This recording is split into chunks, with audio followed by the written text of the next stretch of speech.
Where have we gone wrong that in the course of a decade, video game graphics went from looking like this to this? To say the difference is stark is an understatement, and if you still feel that Starfield's a game that's pushing the envelope with visual fidelity, then please do take a good look at these scenes as well. Having to tolerate horrible performance for visuals like this, and having read Todd Howard's statement on how Starfield is a next-gen title pushing graphics technology, are what inspired me to make this video. Initially, I recorded Starfield running on optimized settings with a few extras added in since the last video on game performance, but figuring that it would be challenging to convince everyone out there that the visual differences between Vanilla Ultra and Tweaked Ultra weren't perceptible in most cases, I just redid the entire video in 2 weeks worth of work, with the game now running on plain Ultra settings with no performance mods or reshades whatsoever. I did, however, turn the resolution scale down to 58% to make recording sessions less frustrating. I know a lot of you guys don't need convincing, but I just had to make this video to demonstrate how graphics has evolved or devolved over the years, and why Starfield doesn't really deserve a next-gen label, especially when 10-year-old titles are putting it to absolute shame, in my opinion. But I don't want this video to come off too biased. I'll just show you a few games, and then let you guys decide for yourselves which one looks best. The focus will be on visuals with some comments on performance, just to provide some perspective. I want to stress that this video will be critiquing the technical aspects of Starfield and not the game as a whole. If you had fun playing Starfield, then great. I had fun too, with several asterisks, but that's a different video for a different day. First things first, you'll see me switch between a Ryzen 7 5700X and Ryzen 5 1600 8-core CPU for testing. Yes, I know the 1600 is supposed to be a 6-core, but the one I got is actually a rebadged 1700. Those do exist, feel free to look it up. Anyways, both CPUs will be paired with the same GTX 1070 from the last video. Why not something like a 4090? Well, first, money. And second, the point of this whole thing is not to blast through settings and see how stuff runs. Let me ask you something.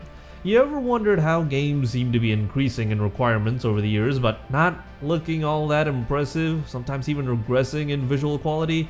I think something like a 1070 will surprise some of you guys and may even change your perspective on what sort of hardware is required for great graphics in video games, at least on the PC platform. And speaking of graphics, the settings for each game will be detailed in their respective sections. Generally, it's either a mix of optimized settings, if not just the default.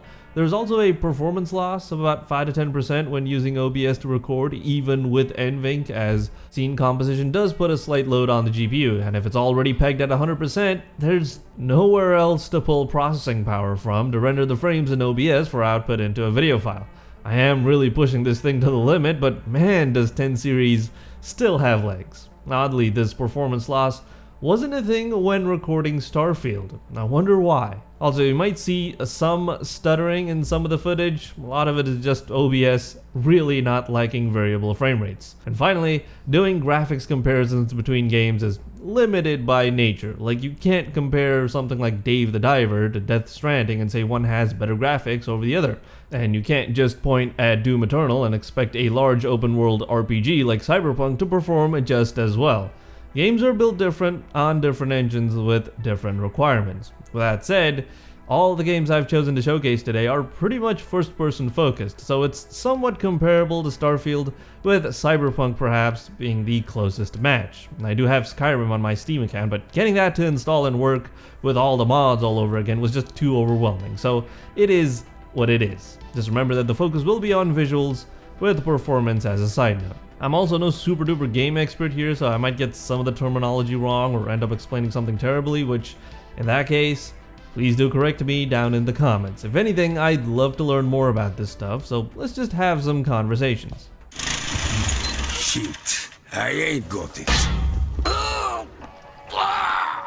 So first up, we got Metro Exodus 2019, just the regular version of course, running on the 4A engine. Initially, I did my testing by setting everything to high with tessellation physics and even Hairworks turned on. Performance was pretty good, even on the Ryzen 5 1600, averaging around 50 to 70 FPS in most areas with dips down to the 40s. Keep in mind, this was all with OBS recording in the background, so you need to account for that 5 to 10% loss. Of course, the game was also running at 1440p with no upscaling whatsoever, and motion blur I turned down to the minimum, as the implementation in this game I found is, and not gonna lie, it's kinda crap. But after deciding to redo the entire video again, I went back and played around with the settings a bit, just turning off tessellation, changed basically nothing with the scenes in game, but gave me an extra 20 FPS or so. It's just insane. And my god, what an experience it is to have this play at 80 to 90 frames a second with the visuals that look stunning even today. One of the first things you'll notice in this game is the foliage density in your immediate environment, and even when looking into the distance. That, coupled with the lighting system, helps create these scenic areas that do make me stop to stare for a bit sometimes. Not a whole lot of games I've played have done that. The water and reflections quality are okay, it's many tiers above what you can find in Starfield, but the screen space implementation does kind of break up at the edges and can be a little distracting. Face geometry and features on NPCs do look a little dated, but probably more than fine for 2019. Grass also moves around as you pass through them. This alone puts Metro a tier above Starfield with its seemingly static world of levitating trees and clippable bushes. But not everything is pretty and perfect in Metro Exodus. Apart from the gamma adjuster being improperly implemented, texture quality leaves a lot to be desired. In some areas it looks alright, but in others, like these spots here, the textures do look almost completely destroyed. Certainly far worse than the worst I've seen in Starfield or in any of the other games that'll be talked about in this video. Of course, this game did come out back before the new generation of consoles, with their now substantially larger pool of memory. Some of you may even remember the times when PC players used to make fun of consoles for utilizing upscaling techniques or horrendous textures. How the tables have turned, with the people now fighting over one another and proselytizing upscalers, accepting ghosting on their expensive IPS and OLEDs, and 8GB GPUs still being mainstream, at least on desktop. Anyway, speaking of stuff like ghosting and upscaling and horrendous textures, next up we have Cyberpunk 2077, launched back in 2020 running on Red Engine 4. Obviously this game was always going to be a little heavy for the 1070, but even so, with a mix of medium and high settings with FSR set to balanced, the game ran pretty well even on the 1600 CPU, with some bottlenecks in NPC heavy areas. But all that was on the older 1.6 version of the game, with the recent 2.0 update that introduced a fix for AMD's simultaneous multi-threading, meaning that the other half of Ryzen CPUs would finally get utilized for the game. I went back into the settings and decided to turn up screen space reflections and volumetrics, as well as bumped FSR up to quality. And if you're wondering, yes, Cyberpunk 2077 ran better on the test rig than Starfield did, even with practically half an old CPU. With the 5700X and the new settings, the game ran at around 50 FPS while looking like this. On a good screen with VRR, this is very much playable. While ghosting is unavoidable in this game, the lighting system is certainly a step up from most titles that are released even today, even on regular rasterization on something like a 1070. I really do love how the graffiti on walls look, or how good the shadows look in a game without it having to run at worse than console-approved frame rates. Human face models and features look good, at least in cutscenes, and while overdrive mode sets the benchmark for graphics in some aspects, it does absolutely nothing for asset quality like in these shots. This is not a pizza. Obviously, it's a triangular box wrapped up with gift wrapping paper that looks like a pizza. But that pizza may be the reason why this game ran alright for the most part on even the Ryzen 5 1600 system. Half kidding, of course, as textures aren't rendered by the CPU, but I do wish game devs actually focused on basics like textures instead of chasing the dragon, kind of, with regards to lighting. Like, what's the point in perfect lighting if all there is to show are fries that look like this? Or let me ask you, what's the first thing you notice going from playing something like Half-Life 1 to Half-Life Alyx? Personally, I'd say the improved models and textures, then followed by lighting. But regardless of what the visuals look like, I do think that simple physics in a game is something important that we seem to be losing in newer titles like Starfield. I didn't perform extensive tests here in Cyberpunk, but at the very least, grass does move around and react to stuff like bullets and explosions. Also, I do have to say the foliage quality, at least in this area of the Badlands, is outstanding. Sometimes you get this nice bush, sometimes you get the pizza.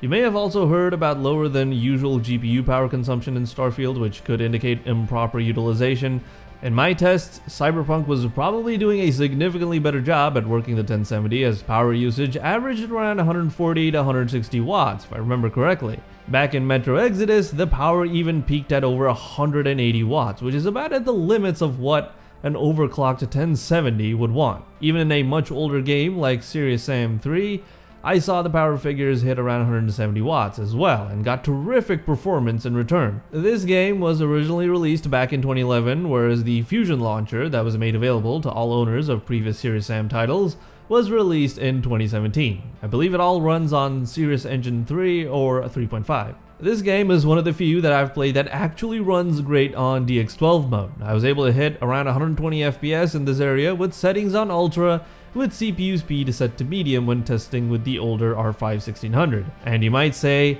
the graphics look dated in this game, so no surprise it runs well. I kind of agree and disagree. While this is one of the better looking levels of the entire game, some spots like this wall here look pretty damn good, all things considered. Yeah, the textures aren't super high res and a lot of it is just bump maps used to fake depth, but for the purposes of a game like this, a horde shooter, it is very well done, at least in my opinion. Let me know what you guys think. And though not related to visuals, I still want to mention how this game in general feels ultra snappy. From stuff like weapon switching to movement to mouse sensitivity, none of that smoothing garbage or realistic bobbing or insufferable menu animations. It just feels so good to play, and I can't translate that well enough through this video. It is unfortunate that all of this did not get carried forward to the newer Serious Sam games like Siberian Mayhem, because when developing Serious Sam 4, Crow Team had something like a $500,000 budget, if I remember correctly, to build a new game engine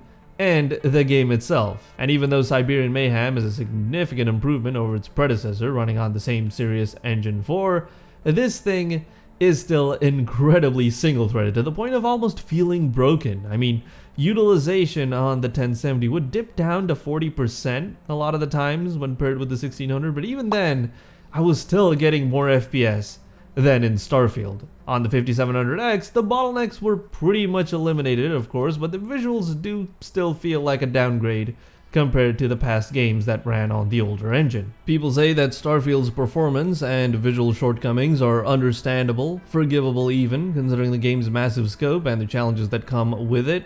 Crow Team barely had money to make a game after initial development was cancelled, as they decided to pivot into making the Talos Principle instead, and then started on Serious Sam 4 again years later from scratch. Admittedly, the game wasn't a huge success, and yes, it doesn't look remotely as good as Starfield does at its best, but even with a somewhat broken engine, Serious Sam 4 still runs better than Starfield. They never learn. And speaking of broken things, let's visit the old X-Ray engine used in pretty much all of the currently available Stalker games, both official and modded. Actually, it's kind of unfair to call STALKER Anomaly broken, as the guy or guys that worked on this did an amazing job to get it run as well as it does, while also looking way better than the vanilla version of the first game, Shadow of Chernobyl. I believe Anomaly was made available for download sometime in 2021, but the engine at its core started life all the way back in 1998.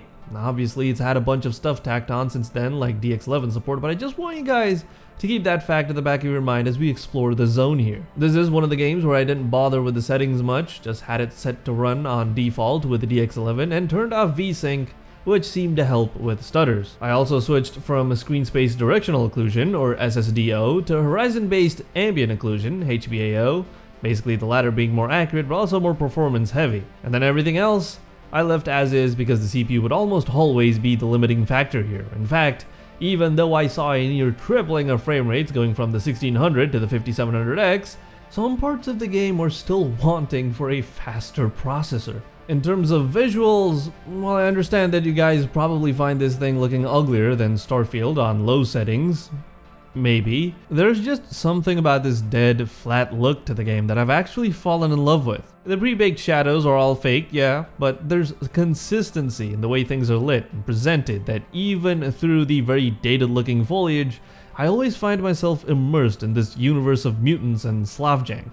To be honest, Anomaly isn't really that buggy actually. Texture quality in this game is pretty good, obviously being built by modders, that was always going to be a given. And there's also things like brightness and gamma sliders that seem to be quickly vanishing from new games that cost up to $100 on launch. Oh, and here's what the fire looks like in this game. It looks to be running at a lower frame rate than everything else, but what do you guys think? Does this look better than Starfield fire? Let me know down in the comments. Here's something I want you guys to think about. Any sort of original documentation for the X-Ray engine was lost a long time ago, and from what I've read, no one really knows how this thing works. They just tack stuff onto it and see what happens. If it breaks, they apply fixes on top of that, and the whole thing is basically held together with bandages. Sometimes the game, much like the Zone, works in mysterious ways. And it still runs better than Starfield. So now we get to Crysis 3, and before we talk about anything, I just want you guys to look at this. Just look at it. I cannot even begin to put into words how I feel looking at this after having dealt with Starfield. This is a game from 2013. This is not the remastered version, this is the original 2013 Crysis 3 running on CryEngine 3 with no mods, no special ENB or reshades or whatever. It's not even running on max settings, for fuck's sake. I just set everything to high as it didn't look different from Ultra but got me an extra 15 FPS or so, and also turned off the broken VSync. I played this game back in the day on a Radeon 7870 GHz edition and got decent performance of around 40 to 60 FPS on high settings at 1080p, I think.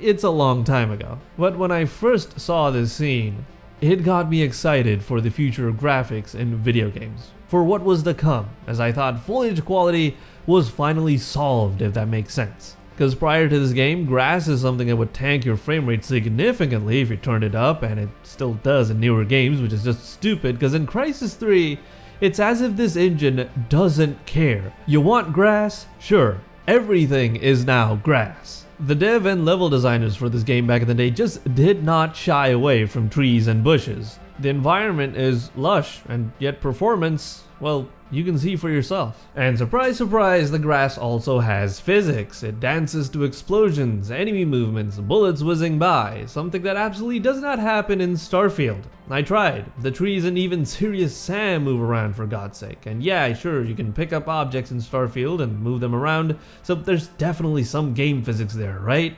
But guess what? You can also pick up objects and toss them around in Crysis, and you don't see this game struggling to exist. Water quality in this game is also leagues better than whatever is in Starfield. Clouds in the sky don't look blurry. The fire, the NPCs. Remember, 2013 game. And you know how there's this connotation with Crysis being one of the most demanding things you could run on a computer?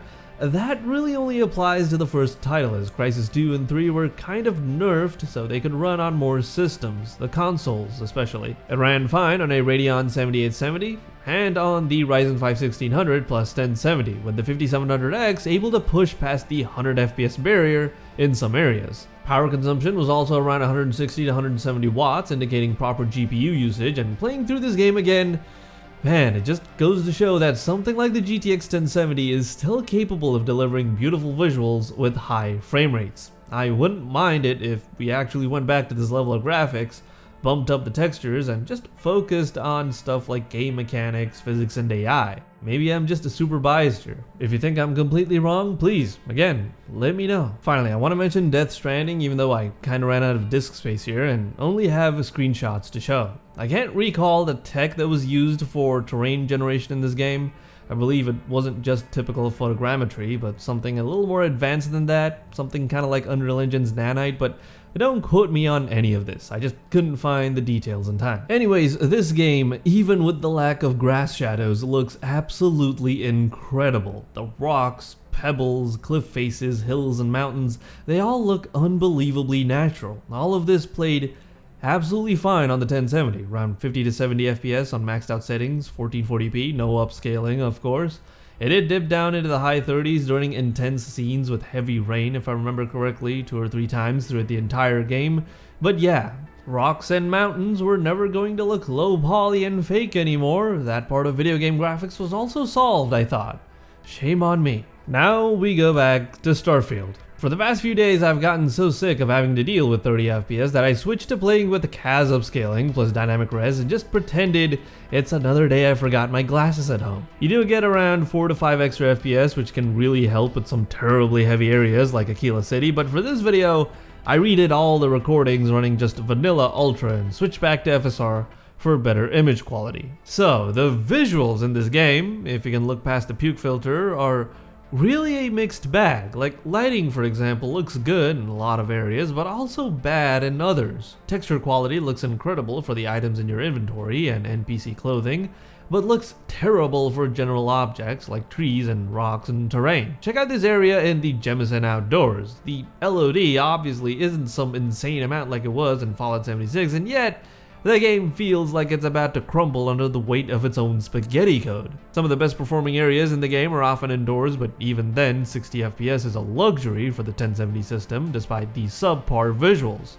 Areas like the Sanctum Universum building and Ryujin Tower look okay if I'm being generous, but definitely not anything remotely close to next gen. And you know what else is not next gen? Just the forests in this game, and I don't mean that planets that I never knew existed don't all look like Yellowstone National Park or some little village in Greenland. I mean just the overall look, the colors, the tree models, textures.